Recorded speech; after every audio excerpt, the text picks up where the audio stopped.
What is up, guys? Random Item here. We're watching Game 3 of SKT versus Rox Tigers. Rox is now back on blue side.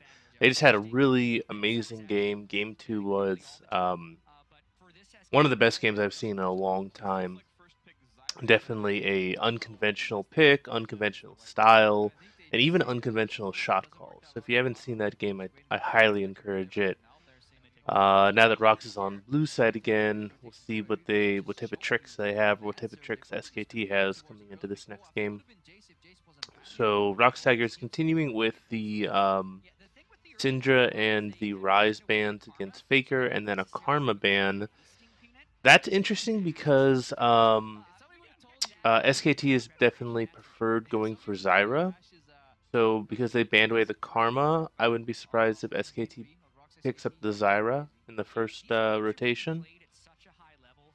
But Aurelion Sol, Nidalee, and Jace are the bans on the other side, so yeah, that makes sense. Nidalee is pretty much always a red side ban, keeping Smeb off the Jace and Kuro off the Aurelion Sol. First pick for Rox Tigers is the Ashe. That's very curious, so they prioritize the Ashe so highly. It'd be interesting to see what they go for with their support now.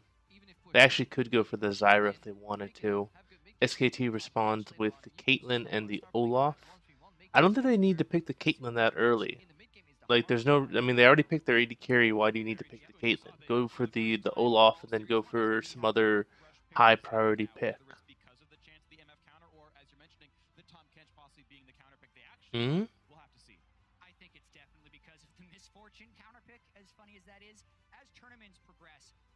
Alright, I like this. Put Kuro on the Victor, put Peanut on Lee Sin. Makes perfect sense.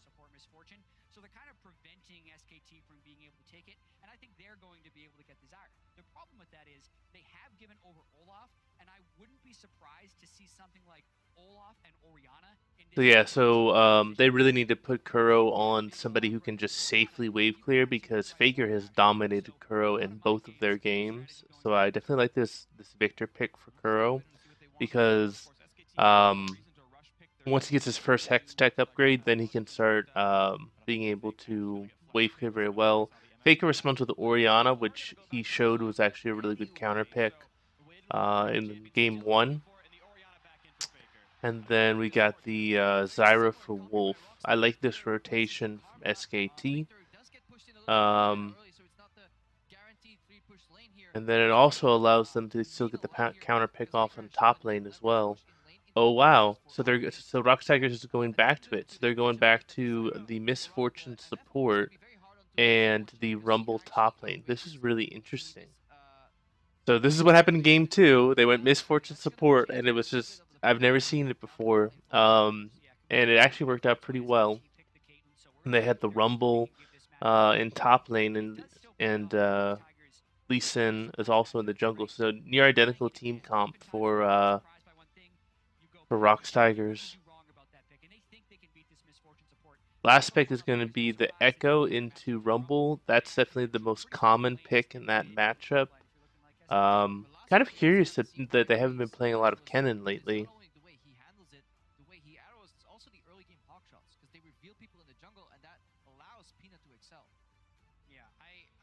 So this is interesting. I think that Faker is still going to win his lane against Kuro. We saw how devastating that Ashe Misfortune bot lane can be, so that goes in favor of Rox Tigers. And Smeb was able to win the Rumble versus Echo matchup last time, so good chance that he's going to win it there. So you got lanes that are winning for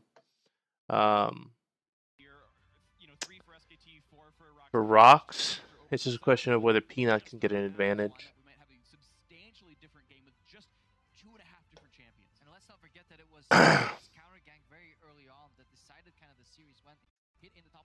Let's speed this up. Get into the game.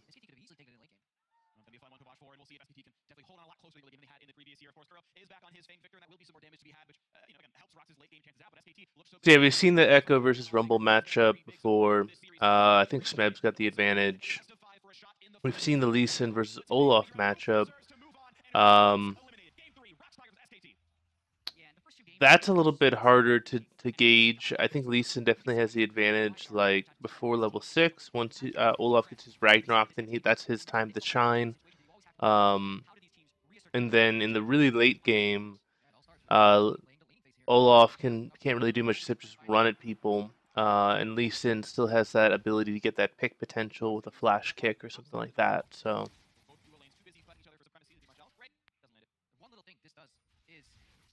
mid lane, Faker has already beaten Kuro in this matchup, and I definitely think that'll probably happen again unless Peanut devotes a lot of time and attention to mid lane. And then bot lane, I think it favors Rox Tigers. We're going to see how SKT adapts to these picks. It looks like they're being a bit more aggressive this time around.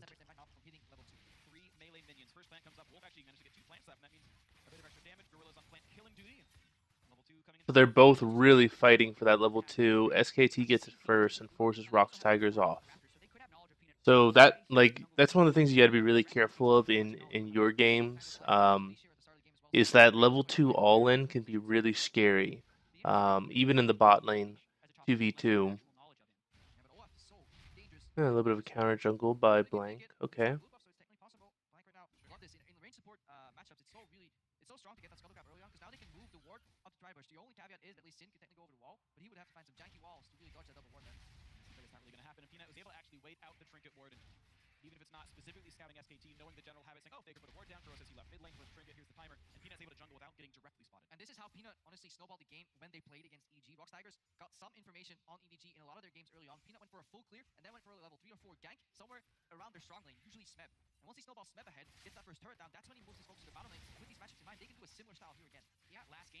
They've got good tracking on Blank right now.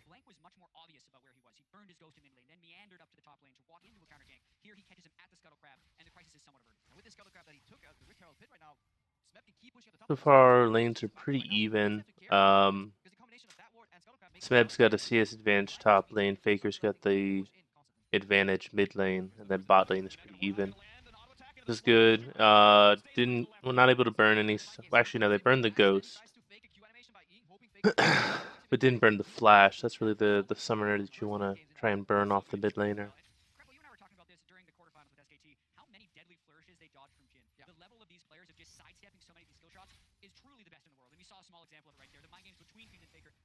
That was a good poke by Kuro. So that's something you can definitely do in your own games. Is that if you know that your opponent is trying to wave clear with his abilities under his tower, that means that he can't trade back onto you with his abilities. So you're free to use your abilities to poke him as long as you don't, take tower shots.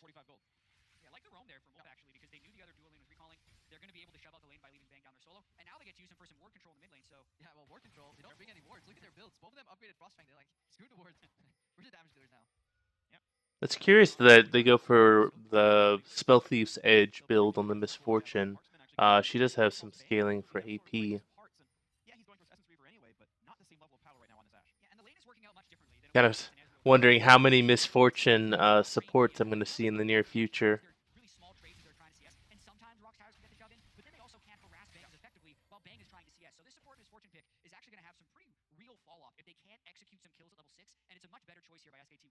So, for people who want to go Misfortune support, the reason why it works is that you take Thunderlords. You have to take Thunderlords if you're gonna go Misfortune support, and your whole goal is just to be constantly hitting um, your lane opponents with the Make It Rain and getting those Thunderlord procs.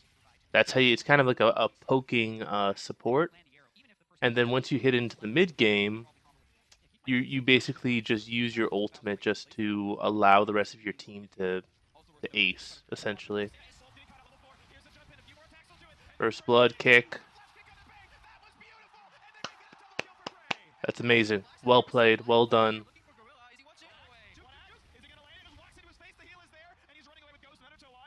So they get one back, but they only get the support. So that's definitely a net win for Rox Tigers.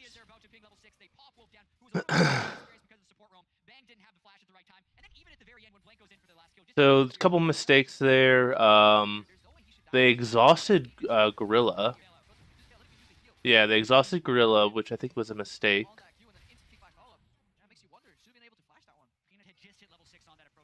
Yeah, and then they missed the flash. Caitlyn missed her flash.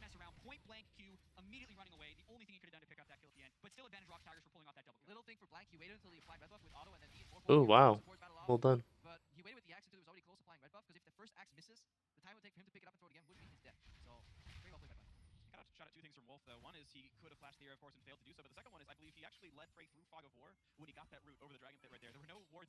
The margins for errors between these players is just, it's so tiny.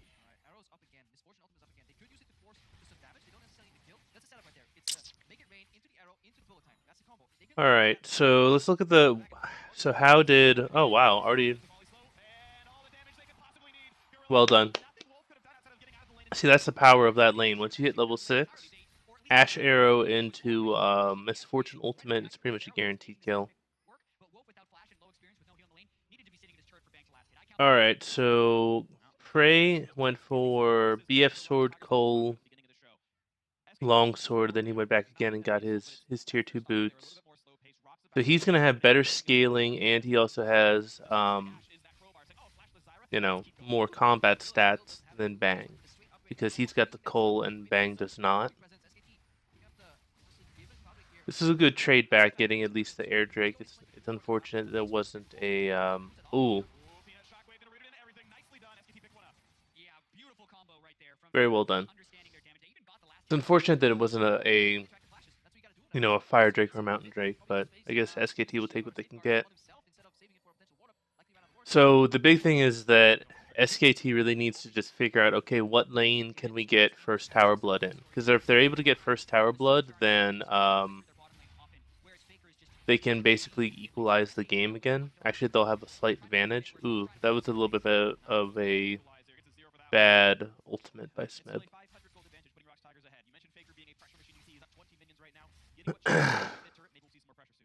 And now Duke can actually...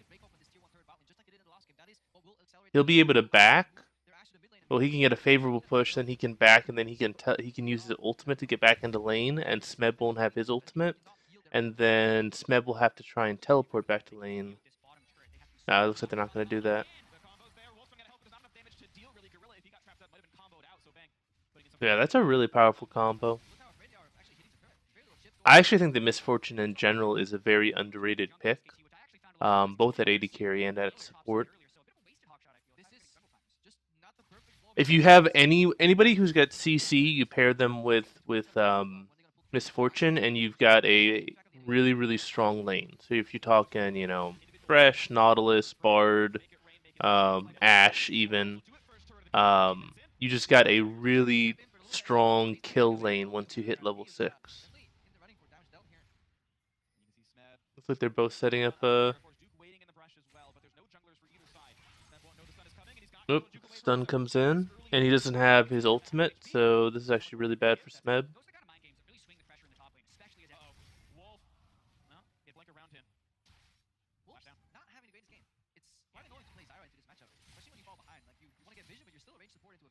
Smeb gets his ultimate back up, and he instantaneously uses it to clear the wave, so he can back safely, because he kind of got a really poor trade there. Ooh.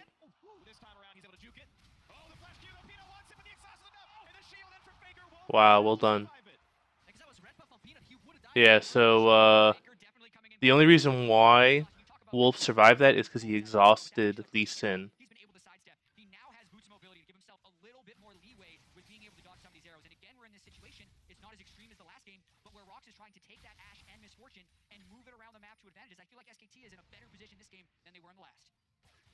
Setting up the same dive again.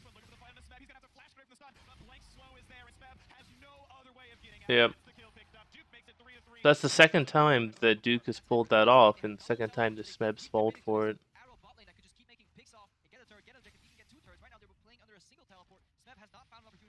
So Rox is able to get first Tower Blood, so that kind of puts SKT in kind of a very difficult situation because they're almost 2k down now. And their bot lane is pretty much gone. There's nothing they can do bot lane. So you can see that they're prioritizing into top lane. And this is very smart by Rox that they're playing around their bot lane. So you get the teleport coming in, they're able to get the kill. They've got the Ocean Drake coming up, so they should be able to take that now.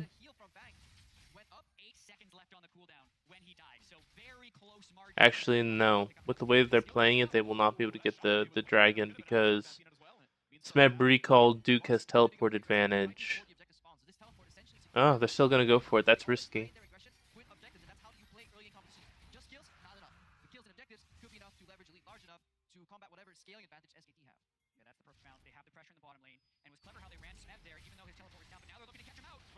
This is really smart by SKT, right? They know that Smeb is, you know, the best player on Rox Tigers. Ooh. Nicely done. So they know that they know that their bot lane's losing, and so they know that if top lane loses, the game is over. They trust that Faker can win his lane no matter what. So they've got a losing lane in bot lane. They've got a winning lane in mid lane. So it all comes down to top lane. Whoever wins top lane is whoever's most likely going to win the game. Because if you have two winning lanes, then your chances of winning the game are much higher. So you can see how much they're devoting to top lane because that's kind of like the central. That's like the deciding factor in this game right now.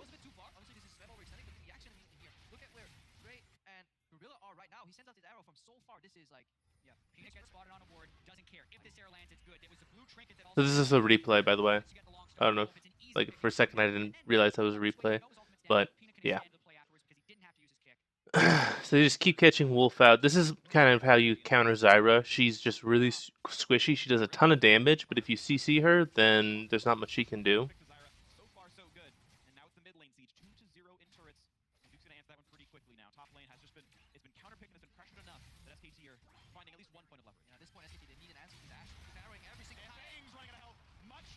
Man, Prey is just on point with these Ashe arrows.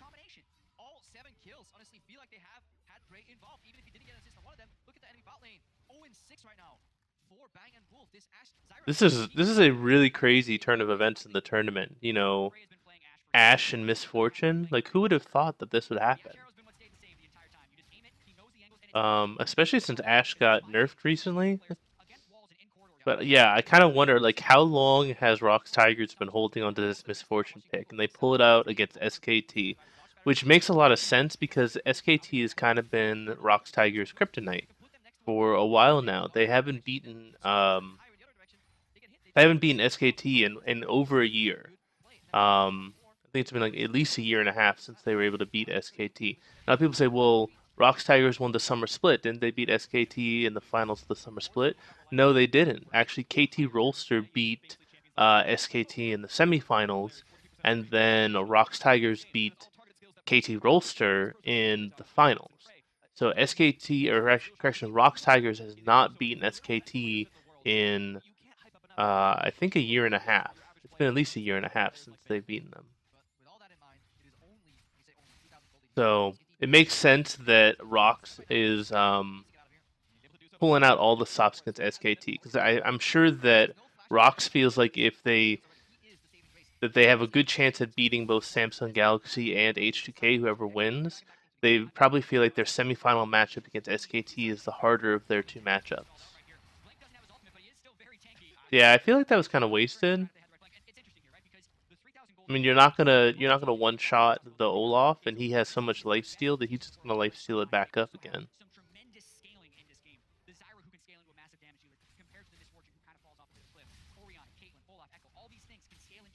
All right, so the game's kind of stalling out right now. Ocean Drake is the next objective that people are gonna want to go for. I don't know if the teams are actually gonna fight over that objective though. It's not. I mean, Ocean Drake is nice, but I actually think that the teams would favor Mountain Drake more than anything right now for sieging capability.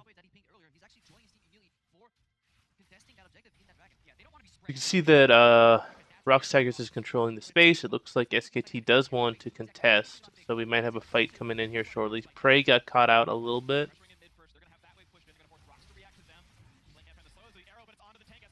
The Prey had to use his heal. They just used the hour. Or sorry, the arrow.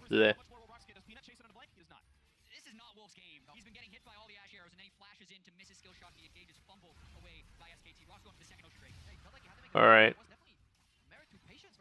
So that started off pretty well for SKT, but Wolf being out of position kind of, did them in there. But now Gorilla's out of position, forced to flash. Oh, that's unfortunate. So Peanut went for the kick, and he kicked him into the kind of like the wall tower area. So that's unfortunate.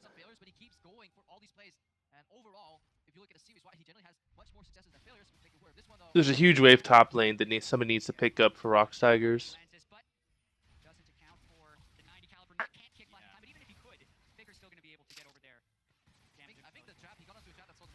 Yeah, Peanut knows he messed up. Oh. Duke is doing some work in this game. Wow, really well played by Duke. He basically got 2 kills for himself and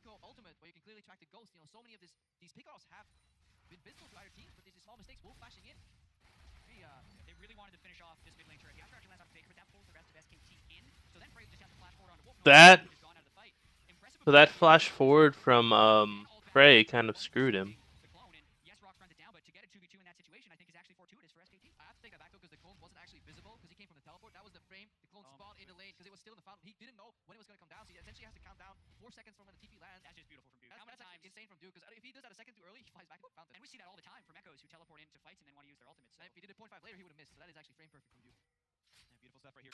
Alright, so now the teams are going to start playing around Baron control.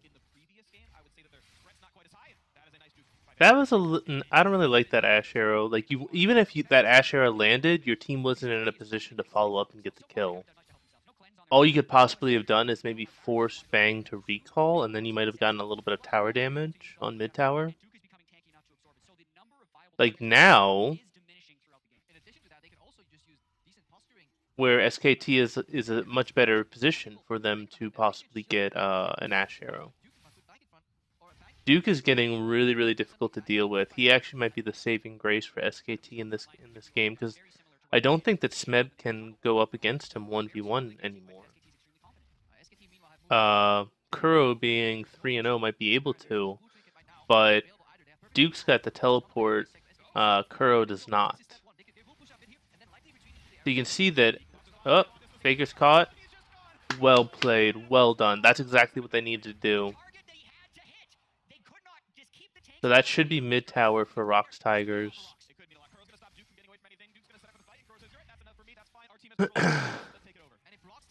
Oh, I guess they're not going to go for mid. They're going to try and go for Baron.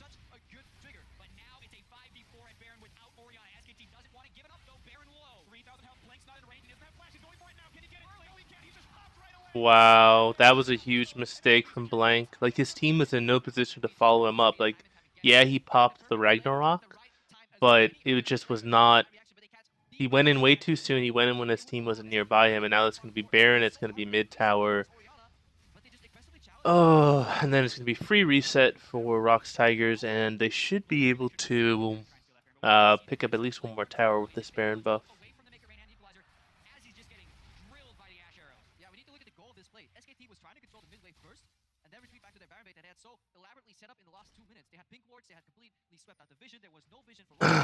All right, next dragon up is Ocean Drake. If I was Rox Tigers, I would definitely want to secure this because that would give you triple Ocean Drake going into the late game, which pretty much allows you to just continuously poke SKT and you will always out-sustain them. Yeah, so you see there, like, they've got Baron, and ideally they want to be pushing lanes and getting towers with the Baron buff, but that Ocean Drake is so important that they're willing to give up some of their time on Baron to get it.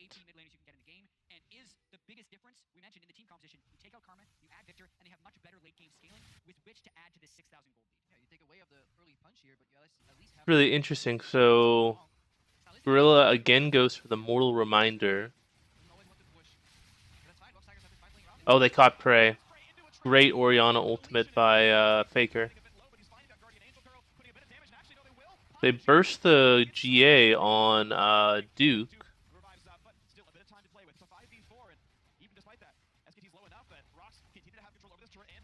Yeah, I've been a little bit Prey's positioning in a couple of these team fights has been far too aggressive. Yeah, definitely way too greedy with his positioning.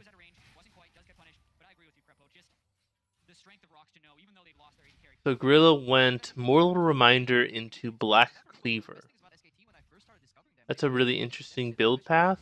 But he obviously has been working on it. So I might have to try this out. Misfortune Support with Mortal Reminder and Black Cleaver.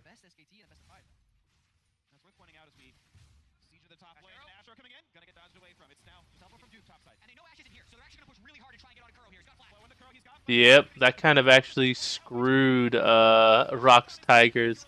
As soon as that Ash arrow came in, they knew that Ash wasn't there. They knew that Ash was probably in the mid lane. And as soon as the Ash arrow misses, they're like, it's like, oh, engage, go for it.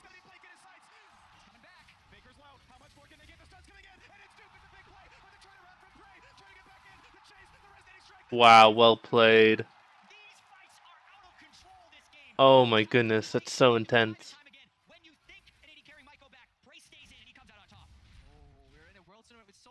So Ash arrow misses. Prey reveals himself, so immediately Blank goes in for the engage. Kuro's obviously the target because he's the damage dealer.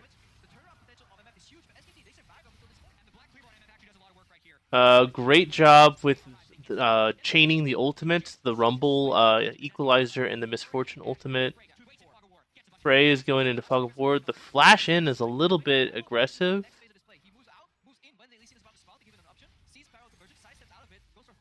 Wow, he sidestepped the parallel convergence. That was the reason why he was able to win that fight. If he gets stunned by that, it's game over for Rox as far as that team fight is concerned. So Prey completely redeems himself. That was beautiful. That was beautiful how well he played.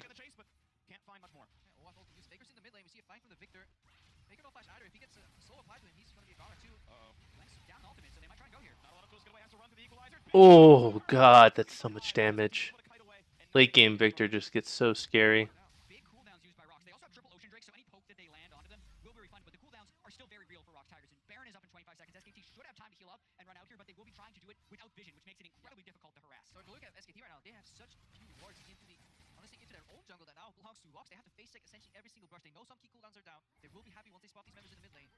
Yeah, I don't think either team can go for Baron right now.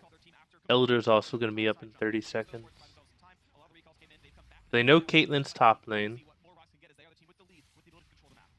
But for some reason, Kuro's way down by Krug.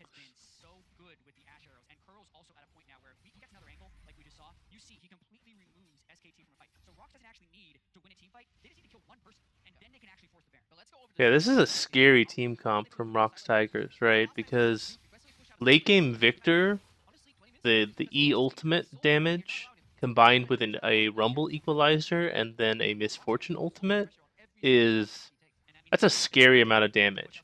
And that makes it very hard for SKT to check into this. It makes it very hard for SKT to check into the Baron Pit because those narrow corridors are exactly where SKT want to fight. It makes it a lot easier to hit the Ash arrow. It makes it a lot easier to hit a Misfortune ultimate or a Rumble ultimate or even a Victor ultimate.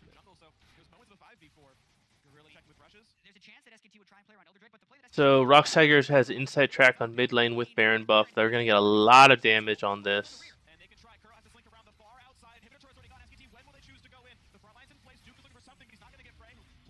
This is really risky. This could be the game right here. You can see Rox Tigers is backing off. They realize that if they play safe, they'll win the game, right? So SKT is in a position where they have to go for something risky in order to try and equalize the game again. Oh, they landed on Faker.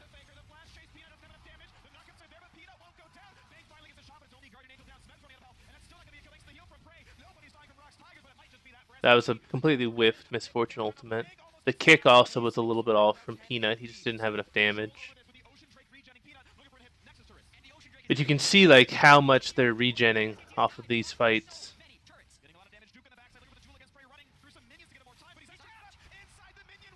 Are you kidding me? That was like the worst case of minion block I've ever seen. Duke was not able to move because of the minions. Riot, please.